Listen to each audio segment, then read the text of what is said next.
Welcome to the Insomnia Project. Sit back, relax, and listen as we have a mundane conversation that'll hopefully relax you, relieve maybe some anxiety, or, as I bang my ring to the arm of the microphone, or maybe it'll help you find your way to sleep. I'm your host, Marco Timpano, and joining me today is Amanda Barker. Here I am. Hi. Okay. Thank you for joining us, and we hope you will listen and sleep. Amanda, I have two topics that I want to talk to you about. Okay. And we haven't discussed this beforehand, but I wanted to talk to you first about wreaths. Okay. You know, wreaths that you put on the door. So W-R-E-A-T-H-S, wreaths. Versus, like, reefs? Yeah, sometimes, I try to clarify. Oh, okay. Sometimes you hear one thing or the other. I see. But this is a wreath that you put on the door. Uh-huh. So, what is your opinion when it comes to wreaths? I love them a lot. I think they're the first thing you see as you enter a home. They convey the personality of the people that live on the other side of the door. They're welcoming. They're inventive. They can be quirky and fun. Tell me what makes a good wreath, in your opinion. They're seasonal. I enjoy a seasonal wreath. Okay, so you're not like one wreath all the time. No. Okay. I like changing it up. My mom, I guess I get my love of wreaths from my mother, who loves to put a new wreath on the door every 2 months or so. Definitely every season. Okay. And she will make her own wreaths. In fact, I think she makes all of her own wreaths. So she will usually incorporate ribbon, bows, some floral things that she finds at craft shops and that type of thing. I'm a little bit... More of a traditionalist, would you say? In some ways, I think she is more of a traditionalist because she'll use more traditional ornamental things in her wreaths. For me, I like the quirkier wreaths. I like wreaths with, I'm less fake flowers, more natural elements. Okay. And she'll fill hers up with like silk flowers, which are beautiful. It's just not my thing. Oftentimes people will wonder how we come up with topics. And the reason I came up with this one was we have a fall wreath and I couldn't find it. I kept saying, where's our fall wreath? And I was like, I know I put it away. You know when you put something away and you can't find it? Well, I found it today, and I found our fall wreath. And actually, that particular wreath was made by my mom. Cool. Yeah, it was, right? Yeah, I think it was, yeah. I'm pretty it's sure. more of an oblong wreath than a round. It's an oval. An oval, yeah. Yeah, and it has a bow on the bottom that I'm quite sure she put on there. Yeah. So I think she came up a few years ago and... Yes, I think she came around fall and she made us that wreath. I think so, yeah. Or she brought it up and then assembled it up here. I'm not exactly sure. But we have a few seasonal wreaths. Yeah. Which is your favorite? And then I'll tell you mine. My favorite is our February wreath. Ooh. Our Valentine's Day wreath. Describe this wreath for our listeners. Okay. Well, the reason I love it is also I love how I acquired it. So... There's a story behind every wreath, my friends. And this is the story of our Valentine's Day wreath. So you were the keynote speaker at a really wonderful event in Waterloo, Ontario, in support of the Waterloo Public Library. And if anyone from there is listening, just a lovely hello to everybody there. It was such a magical night. We love libraries, and my favorite is the Waterloo Public Library. I love Waterloo. It's true. And I really loved it that night because I was really excited to support all the different silent auction items and 50/50 items and those types of things. Now, people should know this about Amanda. If there's a silent auction, nothing makes her happy than a silent auction. And I will say, I will sometimes roll my eyes, but I don't do that anymore because Amanda won a painting at a silent auction, and we'll talk about that later. We could do we should do a whole episode on silent auctions. It's true. But if we did, I would probably have to add a bit of this particular story. So, yeah, I don't gamble. I'm not a gambler. I don't have any vices that way, but I love a silent auction. And so this was a different kind of silent auction, though. This was each prize, and there were many prizes. You could put a ticket into each of the sealed, I think, bowls sort of things, like you drop it in. So you would purchase like a sleeve of tickets. That's right. Okay. And so I think I spent maybe $50 that night, maybe $100. And you just take these tickets and you put them in whichever bowl you see that has prizes that you'll enjoy. So there were a lot of things that I wanted there, so I sort of dispersed it. Well, I got very lucky that night, and I ended up winning, I think, 5 times. It came to a point where I turned to Amanda and I said, if you win the next one, you are not going up there, because I was there representing the library and you kept winning. It was crazy. Yeah. And I was thrilled because I had only sort of put in for the things that I really wanted, which I think maybe weren't the things everybody wanted. Sure. Some things were in Toronto. And anyway. Name some of the things you won so our listeners will. Sure. I won 4 tickets actually to an aquarium in Toronto, the big, large, beautiful aquarium.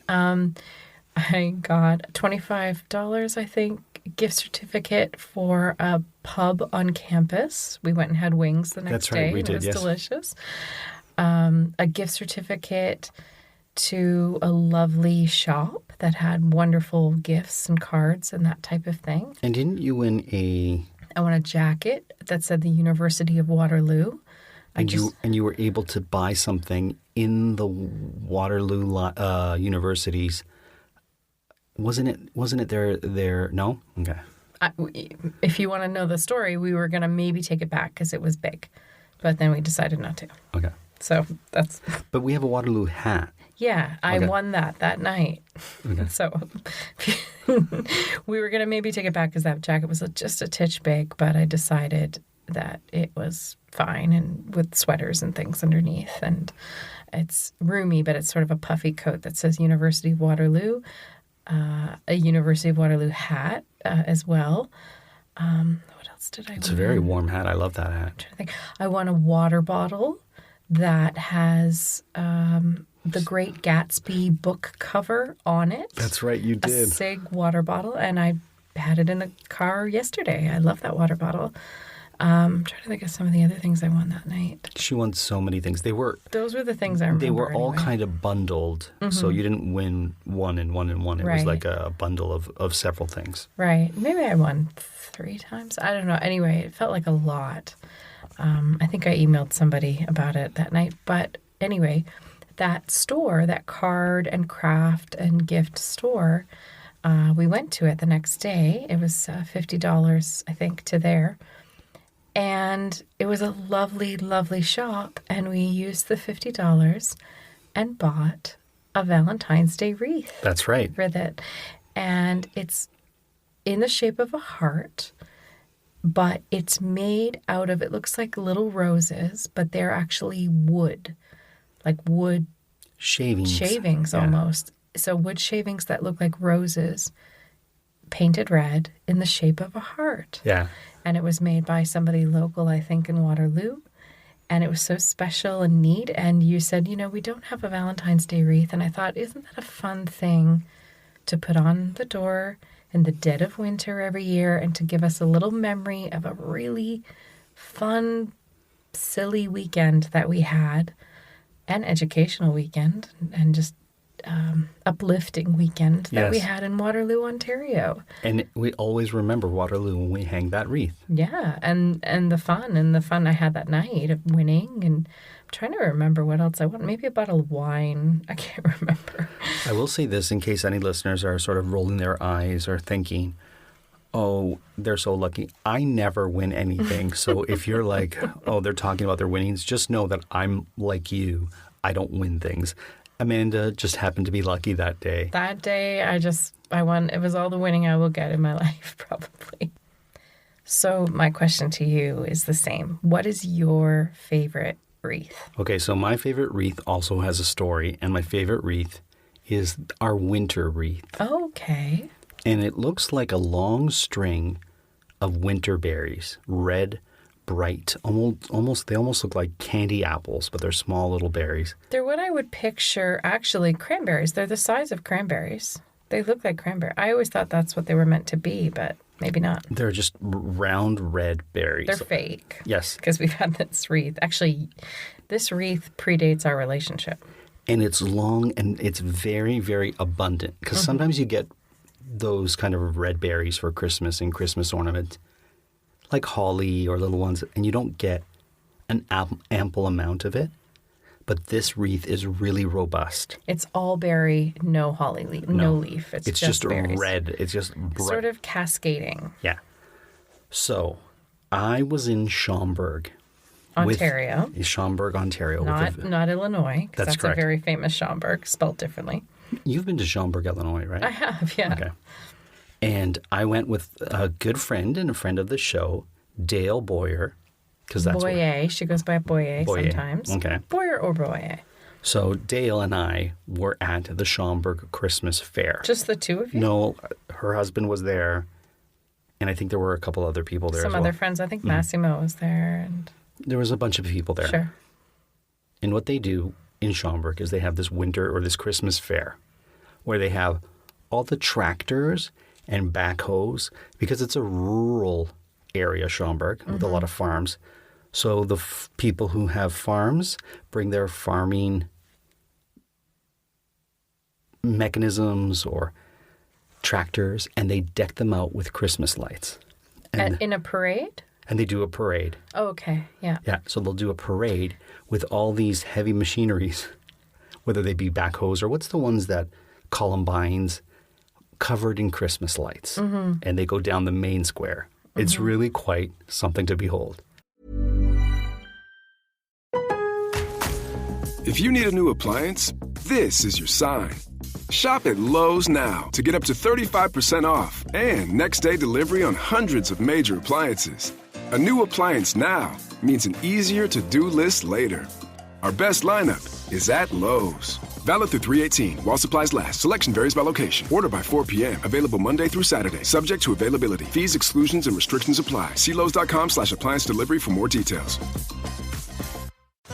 Finding ways to be financially savvy is a smart move, and knowing you could be saving money for the things you really want, like that dream home or new ride, is a great feeling. That's why the State Farm Personal Price Plan can help you save when you choose to bundle home and auto. Bundling, just another way to save with the Personal Price Plan. Prices are based on rating plans that vary by state. Coverage options are selected by the customer. Availability, amount of discounts and savings, and eligibility vary by state. And then Santa comes at the very end on a tractor. So we walked into, and the downtown Schaumburg has all these... But there's more to it, because I never think of the parade as like the final moment of it. So there's all talk about the things that happened before. Well, there's all these quaint little shops down the main street that you can walk into and have hot chocolate or have a butter tart or something. And they have things for sale. So depending on the shop you go into, they'll have certain items. So every store is opened in the beautiful, quaint downtown. Yeah. And I only say this because I've been there too, although I wasn't with you that year. Every store is open, and a lot of towns do. My hometown used to do a similar thing. We called it Victorian Christmas. Okay. I don't know why. It wasn't particularly Victorian, but that's what we called it. But every store is open. There's Santa. There's reindeer. There's livestock. Yeah.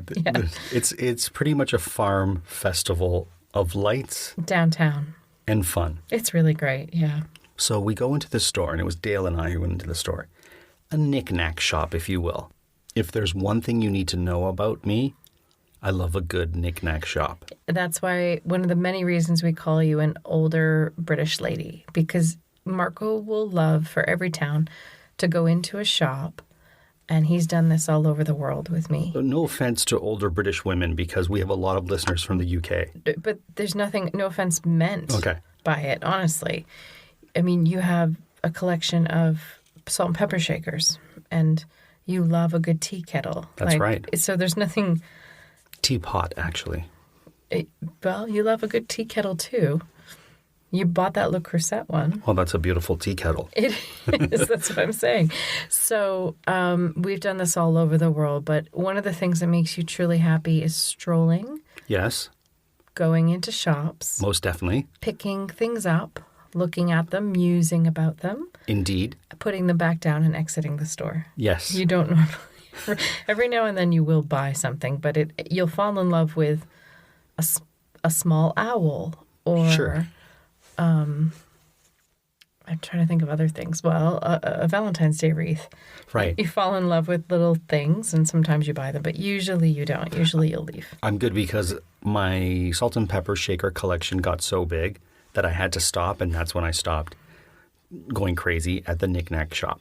But this was pre me stopping going crazy at the knick-knack shop. So I see this bright red wreath, and I look at it, and I pick it up, and I hold it, and it's kind of heavy. Mm-hmm. And I notice how many of these berries are on it. Because it's branches of berries. Yeah, and it was not cheap. I remember it being very expensive. And I remember thinking, oh, should I spend this kind of money on a wreath? How expensive would you say is very expensive? Because wreaths are not generally a cheap thing. It was like more than $60. Oh, okay. Yeah, so it wasn't... For you, for a wreath, that is expensive. Because I've tried many times to buy wreaths, and you always tell me that they're too expensive. Well, would you spend $60 on a wreath? Yeah, if I liked it. Okay, well, this was my dilemma. Do I spend that kind of money on a wreath? Mm-hmm. And I hemmed and I hawed. And then I turned to our friend Dale, who is very good at giving advice. She is. She's And she very diplomatic, Yes, fair, and egalitarian. 100%. And she turned to me and she said, do you think you'll love it every year that you hang it up? Enough for 6 or 7 years. And I thought about it and I said, yeah. She goes, well, then it's just $10 a year. I never heard this before. And so I bought it, and I couldn't be happier with this wreath. You were so happy about that wreath. I love that I remember wreath. that year. We were friends, but we weren't dating. And I remember you being so excited to have that wreath on the door. And we have it. And we have it. Now I have that wreath too. That's right. What do you look for when you're buying a wreath? Or what would be some advice you would give someone when they're buying a wreath? I think you know what you want when you realize you don't have anything on the door and there's nothing particularly appropriate. So for me, in buying a wreath, I want something that sort of talks about, it doesn't have to talk about my personality. Sure. But it could be a nod to my aesthetic. And what I mean by that is, for me, like I said, I don't love a lot of flowers. I mean, I love flowers. Of course you do. But fake flowers or silk flowers, I'm not as enamored with. I love natural materials. I like things that are actually quite rustic. Yes. A rusted nail, More than you. If it looks like it's going to give you tetanus, Amanda will go for it. I have a bit of a country sensibility with that. What do I have? If you have a country sensibility, I have a... Art Deco. Okay. You love Art Deco. Sure, okay. Both the original Art Deco, the 20s revival, and then the 1980s revival. Most definitely. You love all versions of Art Deco. Okay. So if something was Art Deco-y, you'd be very happy. Right, it's true. Even the ornamental version of Art Deco, I think you would enjoy. She's pegged me right. But for me, now there's not a ton of Art Deco wreaths out there, so... Sadly, there isn't. But for me, I like a bushel of twigs spun into a circle would be my ultimate wreath. Sure. I would love a wheat wreath, a wreath made of just wheat. I've actually looked at a few of those. I really would love one of those in the fall. Okay. So I might get one at some point. That's fine. Was it fine? No, it's great. I mean, I don't have a problem with a wheat wreath. Really? The problem with a wheat wreath... What if it was $70? Might have a problem with it. Yeah, I know. The thing with the wheat wreath, which it's hard to say, is that it'll fall. Yeah, it'll crumble over the years. And yeah, you're not wrong. And we have really mean squirrels that live near our home.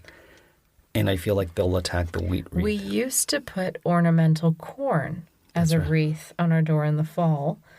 But after 2 years or so, maybe 3, I decided it was just a come hither for rodents to keep ornamental corn. I mean, it's like basically candy for mice. Not that we have mice, but I just thought it's probably not the best idea to keep it every year. So Because it's hard to keep it in the home when you store it, because you don't want any animals to get to it. Yeah. And then when you put it out, it's like, oh, here's some food for you, squirrels and whatnot. And it's $10, so you can buy a fresh one every year if you want. So we have that. We don't really have a Halloween wreath per se, but we have other Halloween. Sure. Although we've pared down in recent memory. We need a good summer wreath. We had one, but I finally got rid of it. You never loved it. I didn't like that one.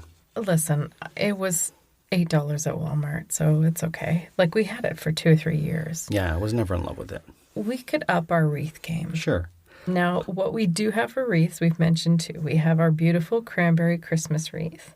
We have our wonderful And that February Valentine's Day. The Christmas wreath is now, 13 years old probably? Yes, at least. Wow, so that's lasted. And then we have this Valentine's Day one that reminds us of Waterloo. And we have an Easter one that has Easter eggs or colored eggs all around it. It has painted, they're not real. They're like wooden, I think, but they're painted. Although they tend to crack. Because the screen door hits it and kind of smashes them. I don't know if that's screen door. They tend to crack, and there's a little bit of like marabou fur on that one. Oh, that's right, yeah. Fur. I feel like that one is on its last legs. Yeah, I think so. A few of the eggs are missing. It happens. The idea of an Easter egg wreath, though, is so fun. It is fun. So we hold on to it, but it might have one more year left. Well, before we end this podcast episode, we've only got about 6 minutes left. Okay. We started talking about silent auctions. Okay. And we talked about the painting. We'll get to that on another show. Okay. But you just won a slot from a silent auction that you bid on. Can you tell us about that silent auction? Okay, sure. You don't want to wait for the whole silent auction show to talk about all my winnings, or? No, let's, because otherwise people are going to be listening thinking, what did they win? Hot preview. Okay. So there was a silent auction last week, I think it ended, and it was actually, it was an auctioning off of a series, a TV series. Right. And I think I can say it. Of course you can. The TV series is American Gods, which is a TV show that actually I have a small role in season 3. And the show just recently got canceled. And the show got canceled recently, sadly. So it, which is too bad because it was a really interesting show. But in any event, when TV shows get canceled and movies, when they're done, they have a lot that they've made and accumulated, and they have to sell a lot of it off. Who wants it? Props and wardrobe and they've made things. Knickknacks, Yeah. Especially a TV series where you've made, especially one like that has a supernatural element. Sure. So for whatever reason, they had, supernaturally kind of props. Sure, reptiles and things like that. But one of the things they had was shoes. All the shoes worn by all the actors over the seasons. And so they sort of sectioned them off into men's shoes, women's shoes, size 5, 6, 7, and so on. So I bid on a bin of shoes because I could tell that they looked like expensive ladies' heels. You did this all online, and they had different lots. Yeah. And on the lots, it would sort of describe what was in there and feature a couple of photos of it. So I ended up winning it for $35. I got 9 sets of heels, some brand new. And if you're into shoes, yes, Oscar de la Renta, a pair of those heels. Halston, pair of those heels. Nine West. A designer I'd never heard of, but his shoes are beautiful and very expensive. Rupert Sandiford, I believe is his name. Sanderson. Oh, was it? I think it's Rupert Sanderson. Well, I still have to educate myself about him. He's a Malaysian designer, is that right? Yes, I believe so. What other heels were in there? A beautiful pair of like wooden leather Spanish shoes that are gorgeous and green leather, beautiful. He's a British designer. Oh, okay. So I'm sure our British listeners are like, Rupert Sanderson, of course. Is that his name, Rupert Sanderson? Yes. I Or that's the label, let's say. I mostly bought them for the Oscar de la Rentas because $35 for a pair of Oscar de la Renta heels that had the price tag on them, which was $1,000, over $1,000 on Wow. them. And do they fit? They do. Most of them I fit, lucked right? out, actually, because, shoes are tricky and heels even more so. So, yeah, no, they do fit. And there's some really fun shoes in there. Now, I don't have much occasion to wear impossibly high heels currently, but I love shoes the way I love jewelry and perfume. I love for them to have a place in my closet that I can just gaze at. So whereas I love salt and pepper shakers, where you'll be hard-pressed to find ones that are over $20, you love designer shoes. But I get them all vintage. I get them all secondhand, and I don't spend, my Manolos. But overall, you don't spend My a lot. Manolos were not cheap, but they're gorgeous, and I love them. And you usually don't spend they a lot were on on shoes, sale. right? Yeah. No, I didn't buy. They were originally $800, I think, and I did not spend that on them. Listen, we can always make them into a wreath if you want to see them on the door. Oh, a wreath of stilettos. That'd be fun. That would be fun. Although it would make a lot of noise as you close the door, I think. Sure. Well, Amanda, that brings us to the conclusion of this episode. Thank you so much for taking us down the wreath trail. And a bit of the silent auction preview, if you will. We'll do the other silent auction in an upcoming episode, and I'll be sure to have photos of some of the things that you've won. So we'll talk about that in the future. But until then, we hope you had a great time listening to us, and we hope you listened and sleep. Or that doesn't sound right. Listened and slept, or listen and sleep? We hope you listen and sleep.